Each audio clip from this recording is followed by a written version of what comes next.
Olá, meu nome é Rafaela Lemos, eu sou aluna de doutorado no programa de pós-graduação em Ciência e Engenharia de Materiais da Universidade Federal de Pelotas, orientada pelo professor César Avellaneda, e vou falar sobre a síntese e caracterização de eletrólitos géis poliméricos em álcool polivinílico para dispositivos eletrocrômicos.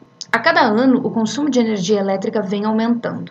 Um dos principais setores é o residencial, que apresentou um aumento de 3,5% no ano de 2019 em relação a 2018. Um dos principais motivos é a climatização de ambientes.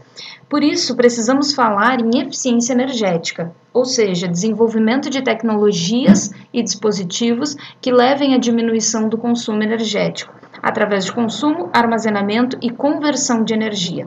Assim, vamos falar em dispositivos eletrocrômicos. Janelas inteligentes são dispositivos eletrocrômicos. Possuem uma estrutura com diversas camadas.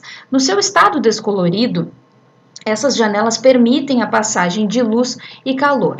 No entanto, quando aplicamos uma pequena diferença de potencial nos condutores eletrônicos, essa janela passa o seu estado colorido através de uma reação eletroquímica e assim diminui a intensidade de luz e reflete o calor. Dessa maneira, é possível diminuir o consumo energético com condicionadores de ar, por exemplo, em edificações com fachadas de vidro. Dentre essas camadas, o eletrólito faz o contato iônico entre o eletrodo e o contraeletrodo. Ele é uma fonte de íons. Dentre tantas propriedades, deve apresentar alta condutividade iônica. Os eletrólitos podem ser poliméricos em textura de gel. Esses géis têm superado as desvantagens dos líquidos e dos sólidos. Sua estrutura é muito simples, basicamente matriz polimérica, solvente, um sal ou ácido, que é a fonte de íons, e um plastificante para tornar esse polímero um gel. Dessa maneira, o objetivo do trabalho é o preparo de eletrólitos géis à base de álcool polivinílico com perclorato de lítio e glicerol como plastificante. O PVA é um polímero sintético obtido a partir da polimerização do acetato de vinila, seguido da reação de hidrólise. O PVA comercial apresenta um grau de hidrólise superior a 98,5% e também algumas propriedades que são bastante atrativas para sua aplicação como eletrólito em dispositivos eletrocrômicos. O plastificante diminui a interação entre as cadeias poliméricas, ou seja, leva a uma separação das cargas, o que facilita a dissolução do sal e aumenta a condutividade iônica, assim como altera a resistência mecânica, cristalinidade e temperatura de transição vítrea. Essa substância precisa apresentar alta constante de elétrica e baixa viscosidade. O glicerol é um dos mais utilizados, apresenta uma constante de elétrica de 47.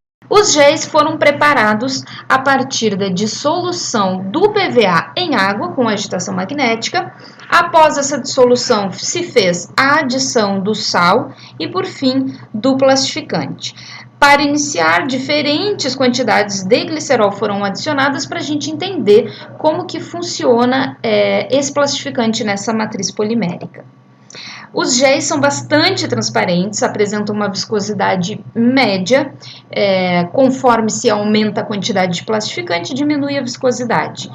E, primeiramente, se fez um estudo eletroquímico com impedância eletroquímica.